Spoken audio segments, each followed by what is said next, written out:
ओम शांति। अव्यक्त मुरलियों के रिवीजन में आज हम 2 फरवरी 1969 के बाप दादा के महावाक्य सुनेंगे। मुरली का सार है अव्यक्त मिलन के अनुभव की विधि। बाबा ने कहा, प्रेम स्वरूप बच्चे, ज्ञान सहित प्रेम जो होता है वही यथार्थ प्रेम होता है। आप सभी का प्रेम रस बाप दादा को भी खींच लाता है। सभी बच्चों के दिल के अंदर एक आशा दिखाई दे रही है। वह कौन सी? कई बच्चों ने संदेश भेजा कि आप हमें भी अपने अव्यक्त वतन का अनुभव कराओ। यह सभी बच्चों की आशाएं अब पूर्ण होने का समय पहुंच ही गया है। आप कहेंगे कि सभी संदेशी बन जाएंगे, लेकिन नहीं, अव्यक्त वतन का अनुभव भी बच्चे करेंगे। लेकिन दिव्य बुद्धि के आधार पर जो अब अलौकिक अनुभव कर सकते हो, वह दिव्य दृष्टि द्वारा करने से भी बहुत लाभदायक, अलौकिक और अनोखा है। इसीलिए जो भी बच्चे चाहते हैं कि अव्यक्त बाप से मुलाकात करें, वह कर सकते हैं। कैसे कर सकते हैं? तो बाबा ने कहा, इसका तरीका सिर्फ यही है कि अमृत वेले याद में बैठो और यही संकल्प करो।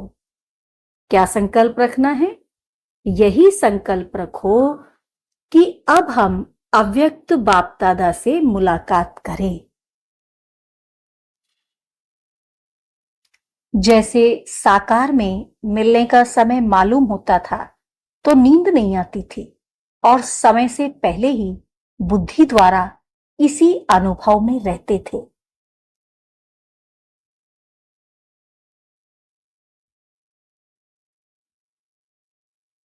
तो वैसे ही बाबा कहते, अब भी अव्यक्त मिलन का अनुभव प्राप्त करना चाहते हो तो इसका बहुत सहज तरीका यह है।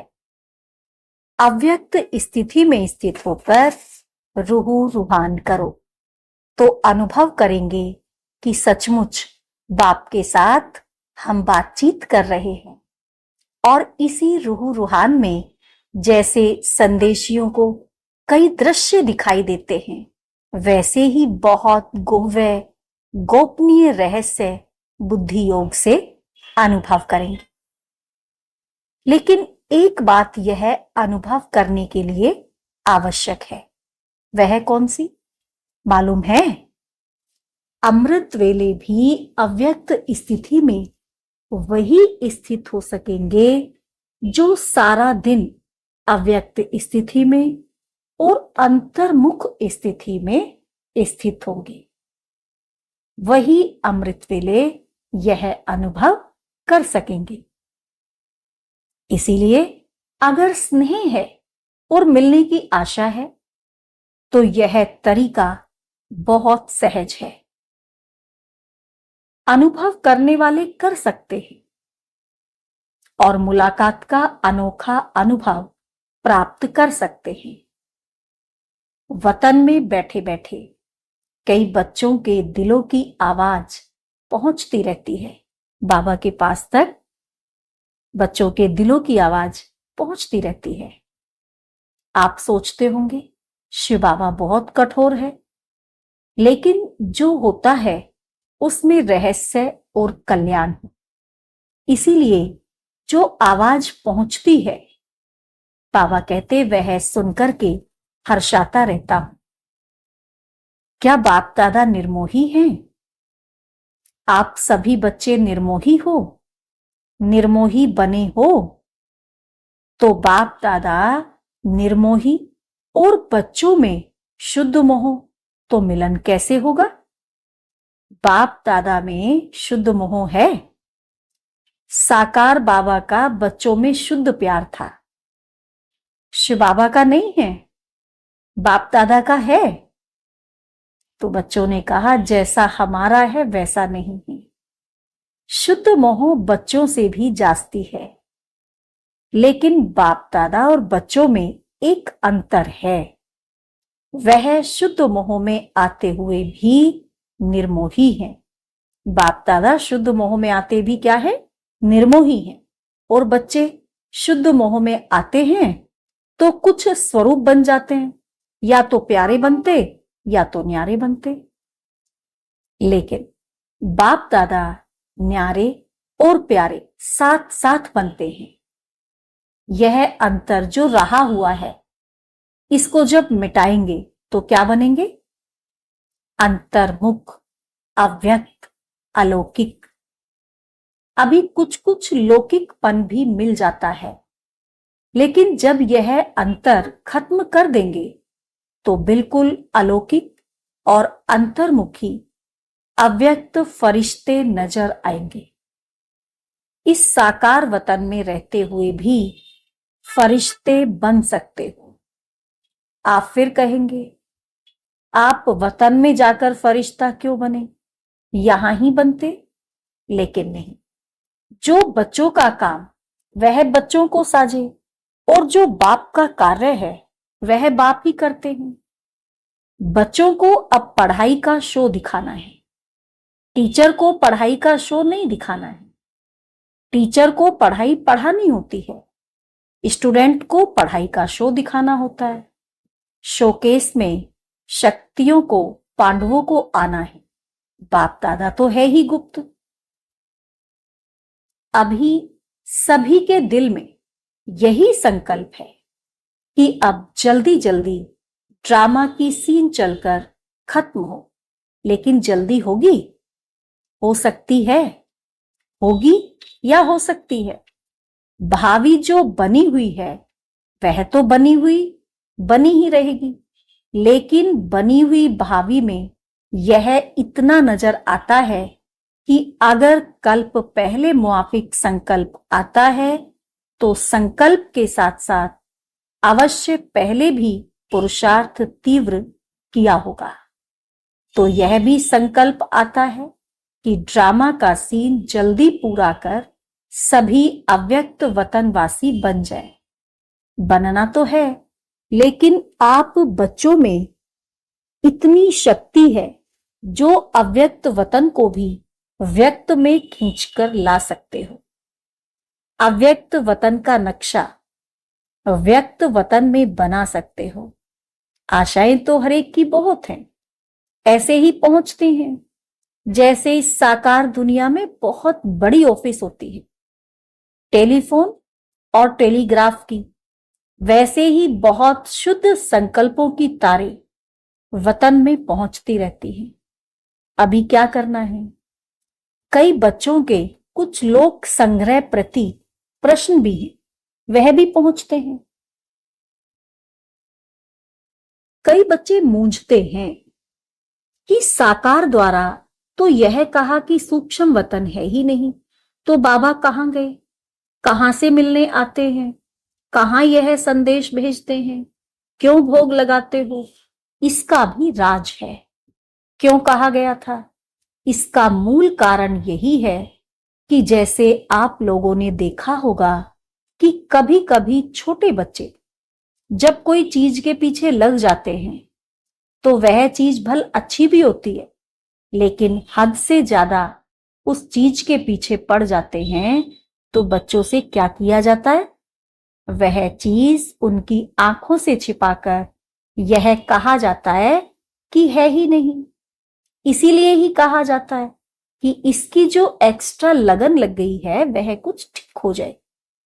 तो इसी रीति से वर्तमान समय कई बच्चे इन्हीं बातों में कुछ चटक गए थे, तो उनको छुड़ाने के लिए साकार में कहते थे कि यह सूक्ष्म वतन है ही नहीं। तो यह भी बच्चों की इस बात से बुद्धि हटाने के लिए कहा गया था। लेकिन इसका भाव यह नहीं कि अगर बच्चों से चीज छुपाई जाती है तो वह चीज खत्म हो जाती है। नहीं, यह एक युक्ति है चटकी हुई चीज से छुड़ाने की। तो यह भी युक्ति की। अगर सूक्ष्म वतन नहीं तो भोग कहां लगाते हो? इस रस्म रिवाज को कायम क्यों रखा? कोई भी ऐसा कार्य होता है तो खुद भी संदेश क्यों पूछवाते थे? तो ऐसे भी नहीं कि सूक्ष्म वतन नहीं है, सूक्ष्म वतन है, लेकिन अब सूक्ष्म वतन में आने जाने के बजाय स्वयं ही सूक्ष्म वतनवासी बनना है। यही बाप दादा की बच्चों में आशा है। आना जाना ज्यादा नहीं होना चाहिए, यह यथार्थ है। कस्में खाई हैं तो बाप बच्चों की कमाई को देखते हैं और कमाई के लायक बनाते हैं।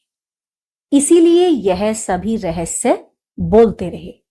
अभी समझा कि क्यों कहा था और अब क्या है?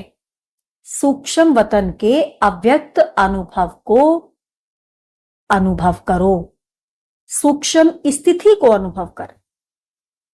आने जाने की आशा अल्पकाल की है। अल्पकाल के बजाय सदा अपने को सूक्ष्म वतनवासी क्यों नहीं बनाते? और सूक्ष्म वतनवासी बनने से ही बहुत वंडरफुल अनुभव करेंगे। खुद आप लोग वर्णन करेंगे कि यह अनुभव और संदेशियों के अनुभव में कितना फर्क है। वह कमाई नहीं, यह कमाई भी है और अनुभव भी। तो एक ही समय दो प्राप्ति हो, वह अच्छा या एक ही चाहते हो? और कई बच्चों के मन में यह भी प्रश्न है कि ना मालूम, जो बाप दादा कहते थे कि सभी को साथ में ले जाएंगे, अब वह तो चले गए। लेकिन वह चले गए हैं, मुक्ति धाम में नहीं जा सकते सिवाय बारात व बच्चों के। बारात के बिगर अकेले जा सकते हैं? बारात तैयार है, यही सुना है। अब तक की बारात के साथ ही जाएंगे। जब बारात ही सज रही है तो अकेले कैसे जाएंगे? अभी तो सूक्ष्म वतन में ही अव्यक्त रूप से स्थापना का कार्य चलता रहेगा। जब तक स्थापना का कार्य समाप्त नहीं हुआ है, तब तक बिना कार्य सफल किए हुए घर नहीं लौटेंगे। साथ ही चलेंगे और फिर साथ चलने के बाद क्या करेंगे मालूम है? क्या करेंगे? साथ चलेंगे और साथ रहेंगे और फिर साथ साथ ही सृष्टि पर आएंगे। आप बच्चों का जो गीत है, कभी भी हाथ और साथ ना छूटे, तो बच्चों का भी वायदा है तो बाप का भी वायदा है। आप अपने वायदे से बदल नहीं सकते। और भी कोई प्रश्न है? यूं तो समय प्रति समय सब स्पष्ट होता ही जाएगा। कईयों के मन में यह भी है ना कि ना मालूम, जन्म होगा व क्या होगा? जन्म होगा, जैसे आपकी मम्मा का जन्म हुआ वैसे होगा। आप बच्चों का विवेक क्या कहता है? ड्रामा की भावी को देख सकते हो, थोड़ा थोड़ा देख सकते हो। जब आप लोग सबको कहते हो कि हम त्रिकालदर्शी बाप के बच्चे हैं, तो आने वाले काल को नहीं जानते हो? आपके मन के विवेक अनुसार क्या होना चाहिए? अव्यक्त स्थिति में स्थित होकर हाँ वा ना कहो तो जवाब निकल आएगा। इसी रीति से बाप दादा ने दो चार से पूछा। बहुत करके सभी का यही विचार था कि नहीं होगा। आज ही उत्तर चाहते हो या बाद में? हलचल तो नहीं चल रही है। यह भी एक खेल रचा जाता है। छोटे छोटे बच्चे तालाब में पत्थर मारकर उनकी लहरों से खेलते हैं, तो यह भी एक खेल है। बाप तुम बच्चों के विचार सागर में प्रश्नों के पत्थर फेंककर तुम्हारे बुद्धि रूपी सागर में लहर उत्पन्न कर रहे हैं। उन्हीं लहरों का खेल बाप दादा देख रहे हैं। अभी आप सबके साथ ही अव्यक्त रूप से स्थापना के कार्य में लगे रहेंगे। जब तक स्थापना का पार्ट है, तब तक अव्यक्त रूप से आप सभी के साथ ही हैं। समझ गए? वतन में मम्मा को भी इमर्स किया था। पता है क्या बात चली? जैसे साकार रूप में, साकार वतन में मम्मा बोलती थी कि बाबा आप बैठे रहिए, हम सभी काम कर लेंगे। इसी ही रीति से वतन में भी यही कहा कि हम सभी कार्य स्थापना के जो करने हैं वह करेंगे। आप बच्चों के साथ ही बच्चों को बहलाते रहिए। ऐसे ही साकार में कहती थी, वही वतन में रूह रूहान चली। आप सभी के मन में होगा, आप सभी के मन में होगा ही कि हमारी मम्मा कहाँ गई। अभी यह राज इस समय स्पष्ट करने का नहीं है। कुछ समय के बाद सुनाएंगे कि वह कहां और क्या कर रही है। स्थापना के कार्य में भी मददगार है, लेकिन भिन्न नाम रूप से। अच्छा, अब तो टाइम हो गया है। आज वतन में दूर से ही सवेरे से खुशबू आ रही थी। जैसे देख रहे थे कैसे स्नेह से चीजें बना रहे हैं। आपने देखा भंडारे में चक्र लगाया। चीजों की खुशबू नहीं, लेकिन स्नेह की खुशबू आ रही थी। यह स्नेह ही अविनाशी बनाता है, अविनाशी बनता है। अविनाशी स्नेह है ना। याद हरेक की पहुंचती है। उसका रेस्पॉन्ड लेने के लिए अवस्था चाहिए। रेस्पॉन्ड फौरन मिलता है। जैसे साकार में बच्चे बाबा कहते थे तो बच्चों को रेस्पॉन्ड मिलता था। साकार में बच्चों ने कहा बाबा, तो बाबा रेस्पॉन्ड देते थे। तो रेस्पॉन्ड अब भी फौरन मिलता है, लेकिन क्या, बीच में व्यक्त भाव को छोड़ना पड़ेगा, तभी उस रेस्पॉन्ड को सुन सकेंगे। अब तो और ही ज्यादा चारों ओर सर्विस करने का अनुभव कर रहे हैं। अब अव्यक्त होने के कारण एक और क्वालिटी बढ़ गई है। कौन सी मालूम है? वह यह है, पहले तो बाहर यामी था, अभी अंतर्यामी हो गया हूं। अव्यक्त स्थिति में जानने की आवश्यकता नहीं रहती। स्वतः ही एक सेकंड में सभी का नक्शा देखने में आ रहा है। इसीलिए कहते हैं कि पहले से एक और गुण बढ़ गया है। अव्यक्त स्थिति में तो खुशबू से ही पेट भर जाता है। आप लोगों को मालूम है, एक मुख्य शिक्षा बच्चों प्रति दे रहे हैं। अब सर्विस तो करनी ही है। यह तो सभी बच्चों की बुद्धि में लक्ष्य है और लक्ष्य को पूर्ण भी करेंगे। लेकिन इस लक्ष्य को पूर्ण करने के लिए बीच में एक मुख्य विघ्न आएगा। वह कौन सा पता है? मुख्य विघ्न सर्विस में बाधा डालने के लिए कौन सा आएगा? सभी के आगे नहीं, मेजोरिटी के आगे आएगा। वह कौन सा विघ्न है? पहले से ही बता देते हैं। सर्विस करते करते यह ध्यान रखना कि मैंने यह किया, मैं ही यह कर सकता हूं। यह मैंपन आना, इसको ही कहा जाता है ज्ञान का अभिमान, बुद्धि का अभिमान, सर्विस का अभिमान। तो इन रूपों में आगे चलकर विघ्न आएंगे, लेकिन पहले से ही इस मुख्य विघ्न को नहीं आने देना। इसके लिए सदा एक शब्द याद रखना, मैं निमित्त हूं। निमित्त बनने से ही निराकारी, निरअहंकारी और नम्र चित्त निरसंकल्प अवस्था में रह सकते हैं। अगर मैंने किया, मैं आया, तो मालूम है क्या होगा? जैसे निमित्त बनने से निराकारी, निरअहंकारी, निरसंकल्प स्थिति होती है, वैसे ही मैं में आने से मगरूरी, मुरझाई, मायूसी आ जाएगी। उसके फिर रिजल्ट क्या होगी? आखिरी अंत में उसकी रिजल्ट यही होती है कि चलते चलते जीते हुए भी मर जाते हैं। इसीलिए इस मुख्य शिक्षा को हमेशा साथ रखना कि मैं निमित्त हूं। निमित्त बनने से कोई भी अहंकार उत्पन्न नहीं होगा। नहीं तो अगर मैंपन आ गया तो मतभेद के चक्र में आ जाएंगे।